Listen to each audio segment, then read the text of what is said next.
dibuka dengan adegan seorang mahasiswi di kampus Islami bernama Kiran. Seorang dosen tengah mengajar ekonomi Islam, kemudian seorang mahasiswa bernama Darul memberi pertanyaan, dan Kiran berhasil menjawabnya. Scene kemudian berpindah. Salah satu anggota DPRD tengah diwawancarai perihal zina. Namun tanpa orang-orang tahu, anggota dewan yang bernama Sandi itu telah memesan wanita panggilan yang merupakan Kiran. Kiran tinggal di rumah seorang mucikari bernama Ami. Kiran pun kerap digunjing oleh banyak orang di sana lantaran mantan anak pesantren yang kini tinggal di rumah seorang mucikari. Di hari itu, beberapa orang melabrak rumahnya Ami, namun Ami tidak mau mengungkapkannya. Dia merasa sudah dari dulu jadi bahan gunjingan orang, dan dia lebih memilih mengambil sikap bodoh amat. Ami pun mengajak Kiran untuk makan, dan setelah itu Kiran akan mengajak mereka semua untuk minum minuman, dan mereka pun berpesta malam itu. Tomo yang merupakan dosennya Kiran di kampus datang ke hotel. Kiran sudah menunggu di sana. Di kampus dan di rumah, Tomo dikenal sebagai seorang dosen dan ayah yang baik. Namun tanpa sepengetahuan banyak orang, Tomo suka dengan gadis-gadis sejenis Kiran yang bisa diajak bersenang-senang di hotel. Singkat cerita, sepulang dari kampus, Kiran mendapat panggilan video dari ibu dan bapaknya di kampung. Bapak Kiran tengah sakit-sakitan, namun tetap akan mengirim uang untuk anaknya itu. Beliau lebih ikhlas uangnya dipakai Kiran untuk jalan dakwah daripada sekedar membeli obat bapaknya. Sementara itu di kampung, bapaknya meminum obat dan itu adalah obat terakhirnya. Mereka sudah tidak punya uang lagi untuk membeli obat karena semua uangnya telah dikirim ke Kiran. Kiran tengah menghitung sisa uang miliknya. Dia meminta tenggang waktu kepada Ami agar bayar kosnya nanti dirapel saja. Setelah itu, Kiran dipanggil ke pesantren, di mana pengurus pesantren baru tahu kalau Kiran tinggal di tempat Ami si mucikari. Pengurus pesantren lalu menawarkan solusi jika Kiran bisa tinggal di kontrakan yang sama dengan para santriwati lainnya.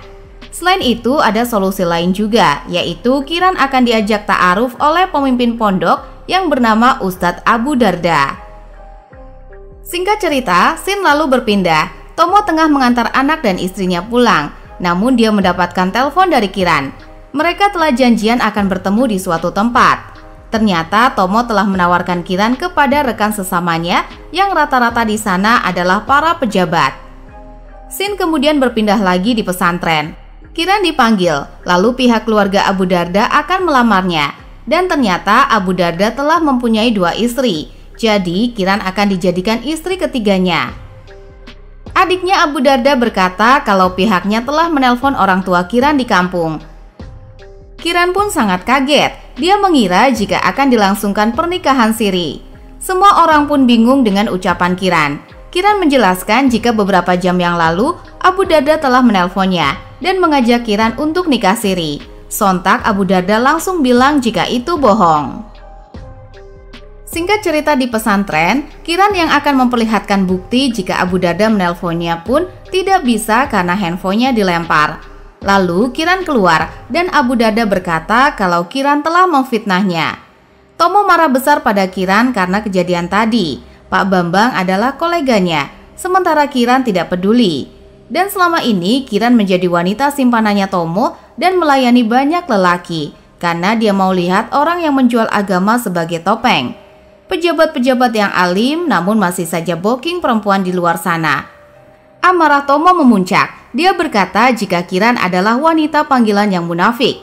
Lalu Kiran berkata jika yang paling munafik di antara mereka berdua adalah Tomo. Dia kelihatan baik di luar dan menyewa apartemen untuk Kiran agar mereka bisa bersenang-senang. Di situ seketika Tomo menampar Kiran. Kiran pun hendak pergi namun Tomo menangis di kaki Kiran dan memohon agar Kiran tidak pergi darinya.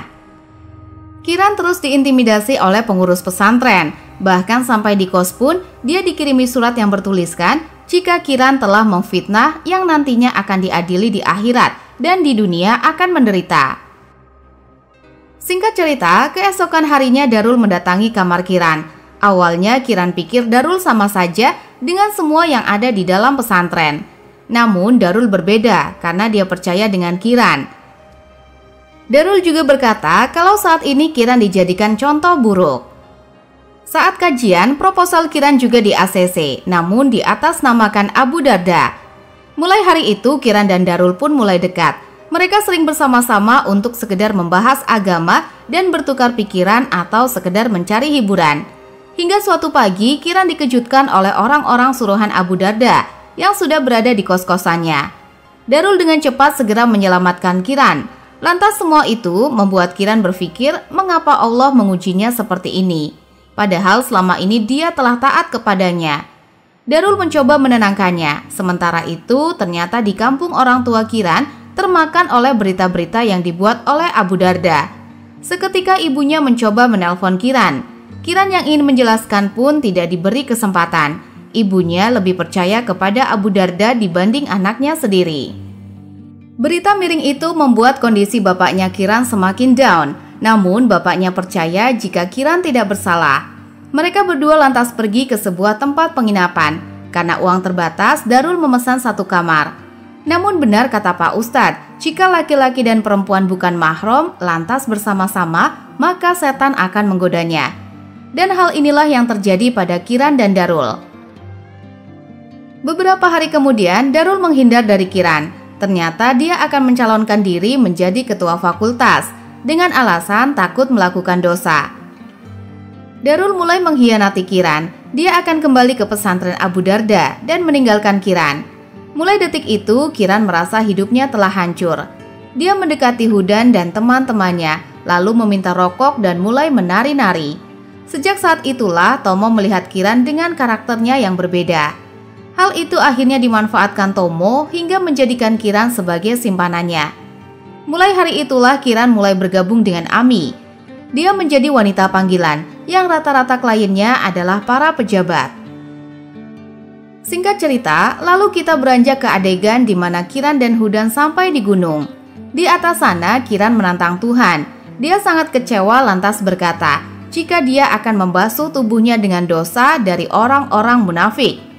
Itulah perjalanan yang Kiran alami hingga membuatnya memilih menjadi wanita panggilan. Melayani para pria, terlebih para pejabat yang katanya baik namun ternyata mereka tidak sebaik itu. Setelah selesai dengan Alim Suganda, Kiran buru-buru untuk pulang. Dirinya kini babak belur lantaran perlakuan Alim Suganda yang tidak wajar. Sampai di apartemen, Kiran segera memindahkan video yang berhasil dia rekam ke laptopnya. Namun tiba-tiba Tomo datang. Setelah unduhan videonya selesai, Tomo mendapatkan telepon dari Alim Suganda. Karena tadi dia mengambil kamera berbentuk korek itu. Akhirnya Alim tahu jika aksinya tadi telah direkam. Ketika Kiran mencoba untuk kabur dan Tomo pun mengejarnya. Namun Tomo keburu ditangkap oleh orang suruhan Alim. Sementara Kiran berhasil kabur, Kiran pulang ke rumah Ami. Ami mengobati luka di badan Kiran. Lalu dia berkata kalau sekarang dia muak dengan orang-orang munafik yang terus dipuja. Karena semua orang tidak tahu aslinya orang tersebut. Kiran akan pergi dari tempat itu, namun Ami malah mau ikut karena dia tidak mau kehilangan Kiran.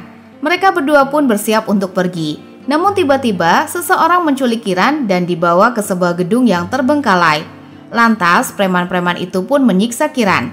Kiran dipukul, disetrum dan disiksa habis-habisan. Singkat cerita, Kiran pun berhasil kabur dari tempat tersebut. Dia kembali ke rumah Ami, namun sayang Ami telah meninggal. Bukan hanya itu, ternyata bapaknya Kiran juga meninggal karena sudah tidak pernah lagi minum obat. Kesedihan Kiran benar-benar luar biasa. Orang-orang yang disayangi kini pergi meninggalkannya untuk selama-lamanya. Untungnya Kiran masih berhasil menemukan flash disk di saku celana Ami. Beberapa bulan kemudian, Kiran memilih hidup jauh dari kota. Dia tinggal bersama mbok-mbok tua dan menjaga warung. Namun tiba-tiba saja segerombolan anak kuliahan hendak hiking di gunung tersebut. Dan Kiran sangat kaget ketika melihat Tomo ada di sana. Akhirnya Kiran memilih untuk pergi dari tempat tersebut. Tomo berkata jika sebelum Kiran mengekspos Alim, bisnis Tomo lebih dulu diekspos oleh Alim. Bahkan Sandi dan Pak Bambang telah dipecat dari DPRD. Namun Alim tetap aman. Dua partai besar yang mendukungnya menyewa mahal seorang hacker. Kini hidup Tomo pun hancur hingga dia akan balas dendam dengan Kiran.